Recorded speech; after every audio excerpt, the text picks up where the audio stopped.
श्री प्रकाश जी धारीवाल जी की धर्मपत्नी श्रीमती दीना जी प्रकाश जी धारीवाल जी ने प्रश्न किया था प्रदोष के लिए।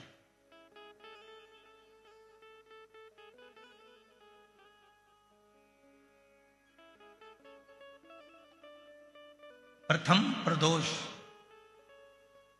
की उत्पत्ति कब और कैसे हुई?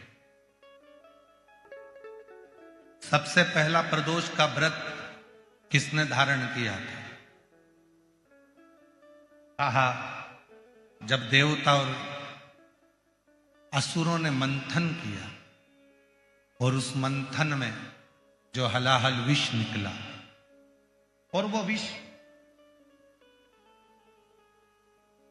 कोई लेना नहीं चाहता था। ऐसा दुनिया में कोई नहीं है जो बुराई लेगा। अच्छा किया तो मैंने किया, बुरा करा तो इसने किया। जितना किया अच्छा मैंने करा और बुरा करा तो इसने करा। दुनिया में बहुत कम लोग होंगे जो बुराई खुद ले लेंगे।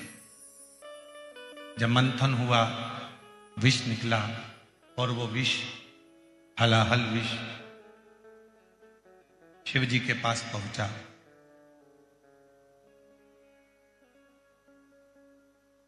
त्रयोदशी का दिन था। बाबा भोलेनाथ जी से देवताओं ने प्रार्थना करी कि यह विष कोई पीने को तैयार नहीं। तब भगवान देवाधिदेव महादेव ने उस विष को हाथ में लिया और मुख से लगाना प्रारंभ ही करा कि मां जगतजननी उस कंठ में जाकर बैठ गई। मां जगतजननी जगदम्बा अम्बा उस कंठ में जाकर बैठी और उस विष के बैलेंस को, उस विष को नीचे नहीं उतरने दी। इतना हलाहल विष था कि देवाधिदेव महादेव भी अगर उस विष को पीते तो उनके भी प्राण जा सकते, पर उतरने ही नहीं दिए।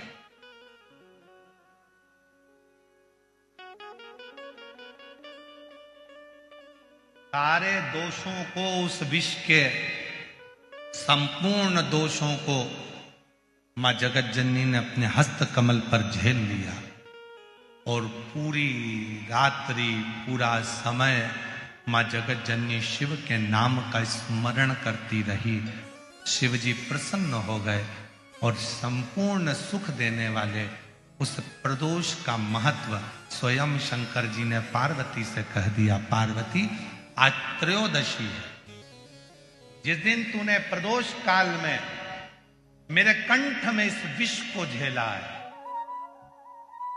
संपूर्ण जगत में कोई भी जो इस त्रयोदशी के दिन प्रदोष का व्रत करेगा और प्रदोष काल में मेरी साधना करेगा, उसकी जिंदगी के सारे विषों को मैं अपनी ओर खींच लूंगा और उसको सुख प्रदान।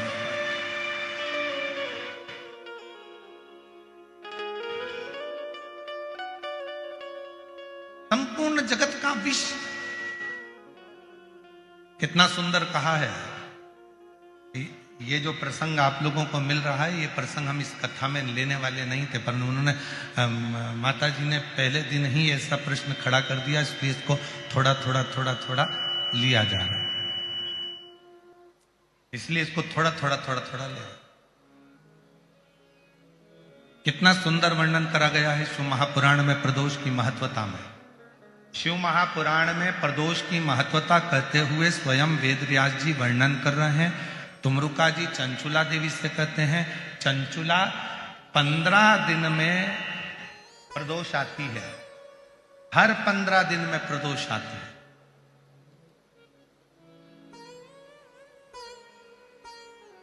संसार का व्यक्ति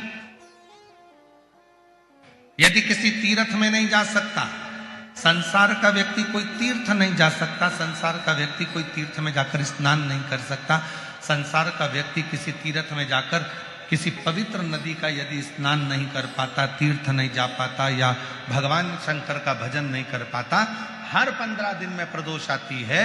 यदि एक प्रदोष को भी वो भूल से भी एक बेलपत्र या जल या चावल का दाना अगर शंकर को प्रदोष काल में समर्पित कर देता है या प्रदोष का व्रत कर लेता है तो उसके 15 दिन तक लगातार उसे तीर्थ का फल प्राप्त होता रहता है, चाहे फिर वो मंदिर जाए ना जाए, देवालय जाए ना जाए, शिवालय जाए ना जाए, तीर्थ जाए ना जाए, ये उसके ऊपर निर्भर करता है। पर एक चावल का दाना भी, एक बेलपत्र भी, एक लोटा जल भी यदि प्रदोष काल में प्रदोष के दिन शिव को समर्पित हो जाता है तो उसका फल जरूर, और एक दिन तक नहीं मिलता, 15 दिन तक लगातार उस फल को प्राप्त